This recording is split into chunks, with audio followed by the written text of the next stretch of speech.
I think, did I see the congressman come in? He's in the restroom. He's in the restroom. He could come up to the front.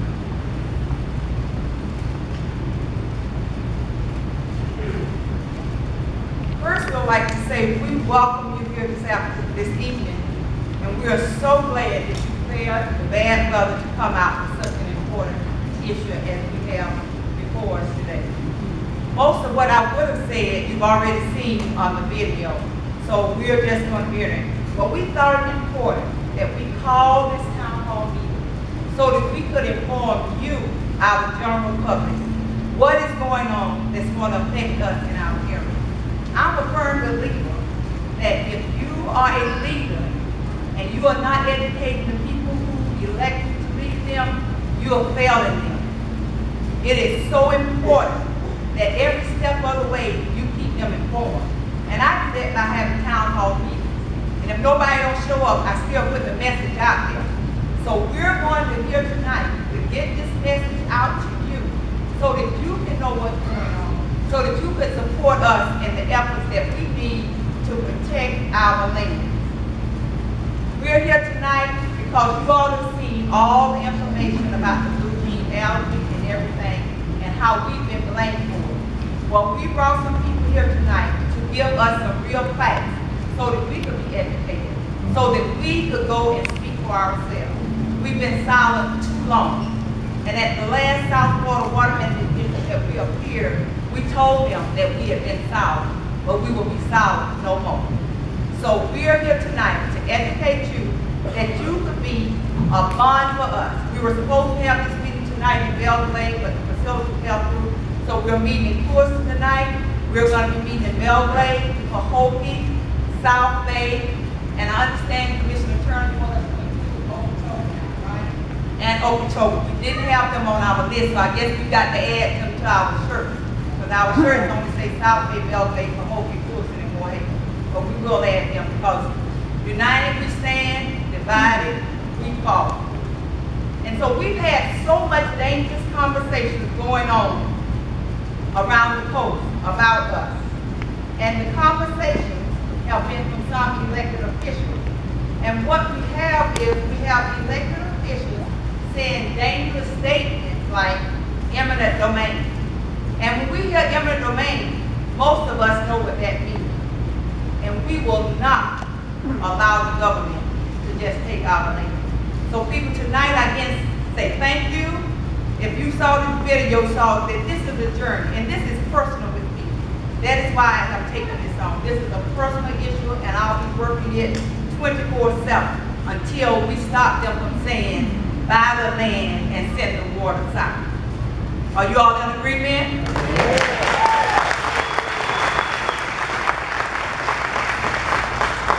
educate us further tonight, we're going to have Phil Flood from South Florida Water Management District Regional Representative by our Lower West Coast.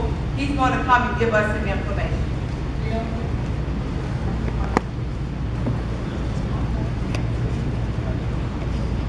Oh, there we go. All right. Well, my name is Phil Flood. I'm with the South Florida Water Management District, and I was asked to come here tonight to give you all an overview of the drainage system, the conveyance system that's in place in South Florida, and also tell you about some of the projects and some of the activities that we have going on. So if I could get that first slide, please. I have a short presentation right here. I'll probably take more time than I'm allowed. So next slide. Let me first by kind of giving you a little bit of background about who we are so you have an understanding of kind of what our roles are. We're an 16 county entity that spans from Orlando down to Key West. And our principal function is flood control. We originally set up as a flood control agency. And we manage a system that stretches from Orlando down to the Keys and with drainage canals on both coasts, east and west. We're also involved in water quality, principally focused on addressing water quality down in the Everglades and in South Florida. We have a mandate to clean the water before it gets into Everglades National Park, and so we focused on building water quality projects that you'll hear about in just a minute to do just that. We also work with local governments to try to address the water bodies within their jurisdictions as well, help them with water quality projects. We're also involved in natural resource restoration, large-scale environmental restoration projects, taking lands and restoring them back so that we can have a better environment out there to help recharge our aquifers. So we have a number of projects scattered throughout the 16-county area. And then we're also involved in water supply. We are the keepers of the state's water. And so when a government comes and wants to open up a utility and provide water, or a business comes to Florida and needs water for their business, they're going to come see us for a permit, and we're going to make sure that they're not going to adversely affect it, that they're not going to overuse or impact our water supply that's out there for the state's residents. So that's just kind of a little overview of who we are. If I get the next slide, let me tell you a little bit about the drainage system in South Florida. It all started when we became a state. When the state of Florida was gifted all the submerged lands, the wetlands, by the federal government, with the caveat that they be drained. And so we embarked on a program to start systematically draining these. And it worked pretty well, and the communities grew and the state prospered. But in 1947, a major hurricane came and hit South Florida, and much of South Florida was underwater. And the communities in the state of Florida petitioned the federal government to come down and help to do a flood control project down here so that we can continue to grow and be prosperous. And the federal government responded with what's known as the Central and Southern Florida Project. While it was principally designed for flood control, it had several other components to it. The map that you can see over here kind of shows you the water flow. It started out with a system of canals and water control structures that starts up in the chain of lakes just south of Orlando, drains those and brings it down into the Kissimmee River. From there it goes into Lake Okeechobee. South of there, the water can then be moved down into the Everglades agricultural area, down into the water conservation areas, and then down into Everglades National Park. We also have the capabilities to move the water to the east and west coast through the Caloosahatchee, the St. Lucie, and all those outfalls there along the east coast. But this was much more than just flood control. It was set up as a water supply project as well. It was set up so that we could provide water to the agricultural interests that are located within the region, not just south of the lake, but north of the lake and on down. It includes water supply for the lower east coast over there, sending water down there so they'll have drinking water. Water for the communities around the lake and along the Caloosahatchee River as well. It had a navigation component to it. They created the Okeechobee Waterway, deep and straight in the Caloosahatchee River and the St. Lucie River, where you can now traverse the entire state right across the center of the state, across the river there. And it also had some navigation components down south. It had some features to protect our water supply and to prevent saltwater intrusion by sending water down to the communities down on Broward, Palm Beach, and Dade County. We can store water in those canals and recharge the aquifer, keep that salt water out of there. And has some similar project over on the west coast as well. And it also had some components about dealing with protecting fish and wildlife, principally having that ability to move water down south to Everglades National Park, which was a brand new national park at the time. This is back in like 1947 and such when this was conceived. So this whole system was conceived and put together and constructed between 1949 and 1970. And today it has over 1,200 miles of canals, over 2,000 miles of canals, over 2,000 miles of levees, some 1,200 different water control structures, 71 major pump stations where we can move water from one side of a community to another. So it's a very, very massive, large system. Okay, so if I get the next slide, please. This is just kind of a map that kind of shows you all the ditching and drainage, the major features that have occurred since the late 1800s. The blue is the 1800s up until the 1930s, and the red is the Central and Southern Florida project. And what I neglected to say a minute ago was that when the federal government built that project, they turned it over to the state of Florida, and they turned it over to the predecessor of my agency, the South Florida Water Management District, to manage. So the government built it, the federal government built it, and turned it over to the state to manage and operate it. So pretty much what's in red is what you see out there. They enhanced the Herbert Hoover Dike. They connected it, made it all the way. You can go around pretty much the entire lake over there. They built a big levee that stretches from the east side of Lake Okeechobee all the way down to Florida Bay. It's called the East Coast Protective Levee, and it's to keep the Everglades from flooding out the east coast over there.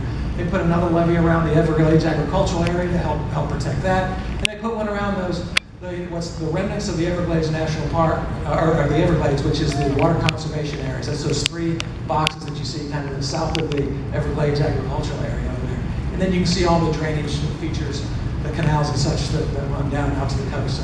Next slide, please. This is a massive system. It's one of the largest in the world, with over 1,200 or 2,000 miles of canals. And it has its challenges. It was designed back in the 40s and constructed in the 50s and 60s. And so there are a lot of challenges in trying to operate. It's very complex. It has a very detailed regulation schedule that tells us when we can move water during certain times of the year and at certain water levels. So, and we have those operation schedules for every one of our canals and all of our structures out there. But our challenges start at the very top up there, and it's the weather. And we really have no control over Mother Nature. When you have a wet, dry season like we had this year, we got much more rain than we ever had experienced since the 30s. The system was overwhelmed, and then you take a look at it, everything drains from the Kissimmee Basin into Lake Okeechobee. The lake itself has challenges. You're all very familiar with the Herbert Hoover Dike. That is a federal responsibility to maintain that dike, and there are some problems with it. It needs to be repaired, and the Corps of Engineers is diligently working to do that. But there's challenges with the dike itself. You can't stage water up too high in there for fear that it would breach and cause flooding for the community south of the lake over there. So we have got concerns over the dike. You never know what Mother Nature's going to do. We have some challenges also with just the physical capabilities of our structures where you drain water out of the lake and the canals that convey them. Again, these were built many, many years ago, and they were built specifically for flood control. If we have a lot of rainfall in the area, those canals are already full, and when the lake fills up, there's no other place to go with that water. You can't send that water to the south because the canals are already filled. So we have challenges out there. We have some challenges with endangered species. Some of our facilities that we have, during certain times of the year, we're not allowed to send water into those areas because there's nesting birds that are out there. And so we have to work around and we try to function and make the best of what we can and move water where we can. But we always are faced with some instances that's completely off limits certain times of the years. Others, if birds come in and nest, then we're going to be limited by where we can go with some of that water. And then, as I mentioned, all of these have a regulation schedule.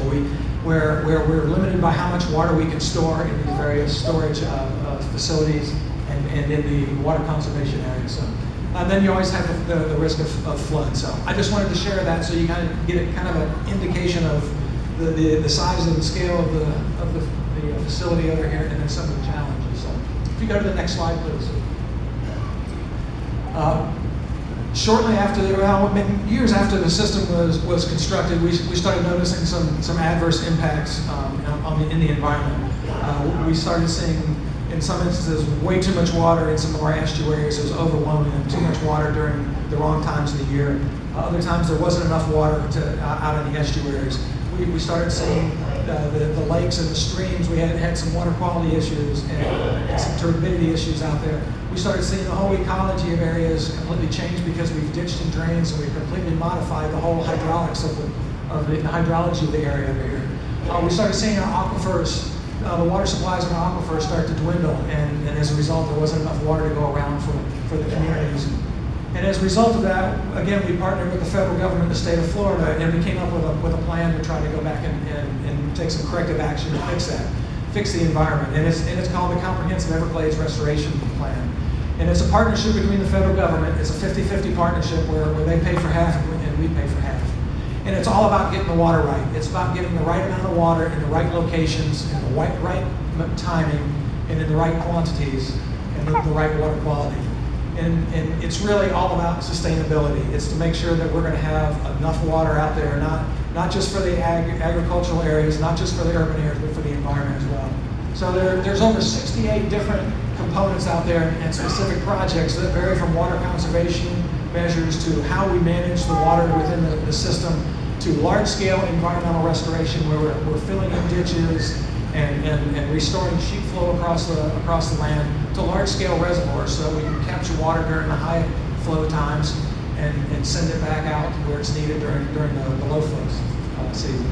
And again, it's all about sustainability. It's about having a good economy, a good lifestyle, and a good environment out there. So, next slide.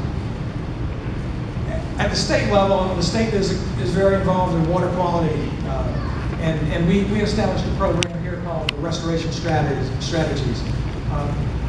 we have made a commitment over the next 10 years to spend another $880 million for water quality for South Florida over here.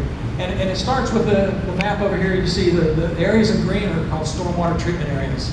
And those are massive marshes that have been constructed on farmlands where we put water in various pools within these properties over here where these plants are. The plants uptake the nutrients and they take the phosphorus, principally the phosphate out, and cleans that water before that water can be moved south. So water comes from Lake Okeechobee and the agricultural areas, flows down into these stormwater treatment areas, gets cleansed, and then moves south into the water conservation areas where they get further treatment, and then farther south into Everglades National Park. And that's extremely important to the state of Florida because we were sued. We were involved in a lawsuit, and we are required now to make sure that the water entering Everglades National Park is cleansed to a certain level, and that's 10 parts per billion of phosphorus. So we do this through these storage and treatment facilities that we have. So if you look over here, you'll see some gold or yellow areas over there. Those are projects that we have in the works and underway right now, where we're actually going to be expanding those water treatment areas. And so we have purchased these lands, and some of them are actually under construction, others that are planned to come down the road over here. The blue areas, those are our water storage facilities. Those are small scale reservoirs. They hold roughly 5 feet of water in there. They're designed specifically to capture water, bring water down from Lake Okeechobee and out of the Everglades agricultural area, capture that water, hold it there, and then run it through our stormwater treatment areas and help them function more. So these are storage features that are proposed or are out there. The large one in the center is the A1 FEB is what we call it, flow equalization basin. It's 60,000 acre feet of water, and that one was just recently completed, just this past winter, and it's actually being utilized right now as we're moving water to the south and through this past rainy season, we're moving water and storing water in there. So that one is actually operational and was just recently completed, I believe, in December or January.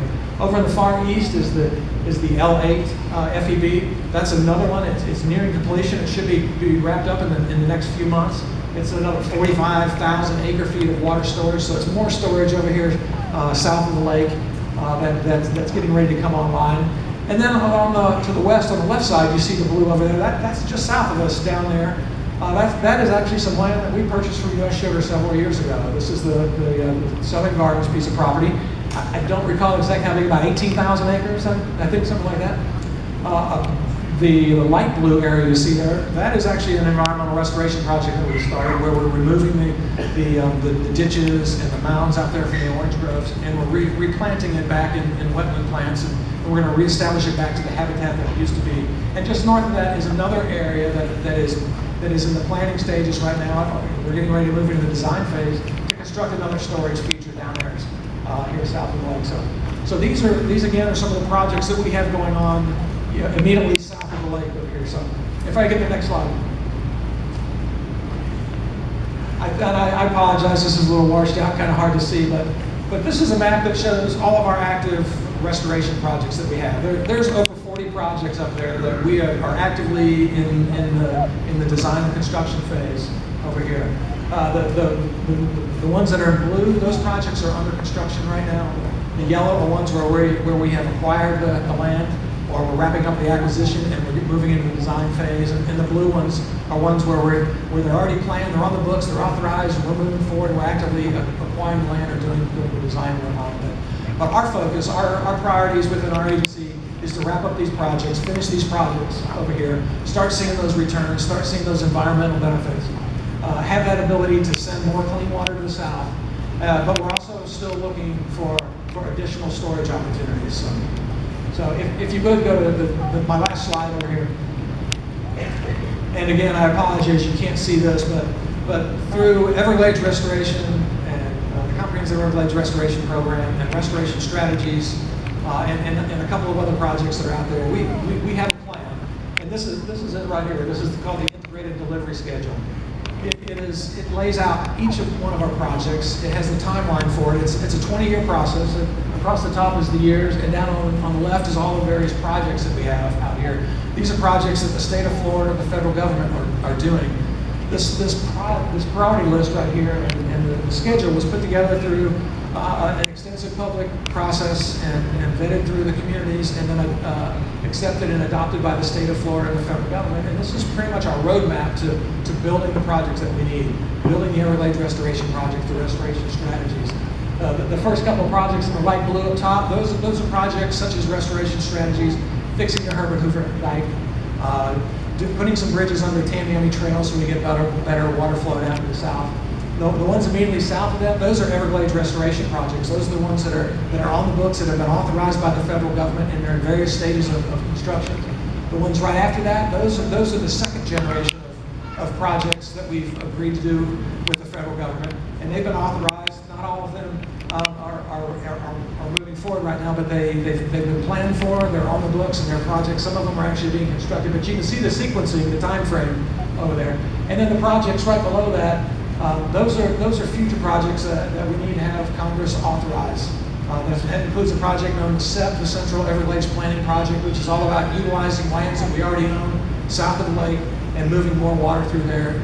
It's about a $1.9 billion project to construct, and it's one that's ready to go. The planning's been done. We need to move in the next phase. We need Congress to authorize it, move forward, and we'll do the design and construction of that one there. And then the very last projects, the white, there's about 5 or 6 of them down there. Those are planning projects. We recently, actually on Tuesday, we kicked off a planning process to start looking at the next generation of projects, looking for storage north of the lake. That's one of the projects that's listed up there. It's a 3-year planning effort. It's not easy to come up with the appropriate projects, design them, and move these forward and get them authorized through the federal government. So it's a 3-year process, and so we just kicked that effort off. We're focusing on the north. We have about 330,000 acre-feet of storage, either in the ground, south of the lake, or that's been designed and is under construction or is being planned. We've got a large reservoir in the Caloosahatchee watershed. We've got another large reservoir to the east on the St. Lucie. And so the focus now is looking to the north. And we also have another planning process that we'll be kicking off. We'll be seeing several of y'all. I hope you'll come out and come participate. The Corps of Engineers will be holding a workshop at John Boyd Auditorium here here towards the middle and end of August, I think it is, 16th. And they're looking at another plan on what we call the Western Everglades, and it's the western portion of Hendry County. And we're looking at trying to enhance those conveyances, move water south down to Big Cypress National Preserve. And also there is a project I'll tell you about that's in there. It's slated for schedule for 2020, and that's the EAA reservoir. We had a large-scale project planned down here for a reservoir years ago. We started construction on it. We halted that. We've since converted part of that over to the A1 FEB that's operational now. We utilize those lands. But we have a planning process in 2020 that will kick off with the Corps of Engineers to start looking at a replacement for that. So there is more work coming. I just want you to be aware of kind of the dynamics of everything that's out there. But this is our plan. This is our roadmap. And this was, as I mentioned, was put in place through an extensive public process and worked with all the environmental entities. And it's sequenced in what makes sense. You can't say build a reservoir if you don't have the conveyance or if you don't have the treatment. So these projects are all aligned so that when one is ready, it'll be ready to be operational. And so it was a very detailed and thoughtful process that put this together. So, and with that, I'm through. I apologize. I took too much time. Thank you so much, Mr. Flood. Just so y'all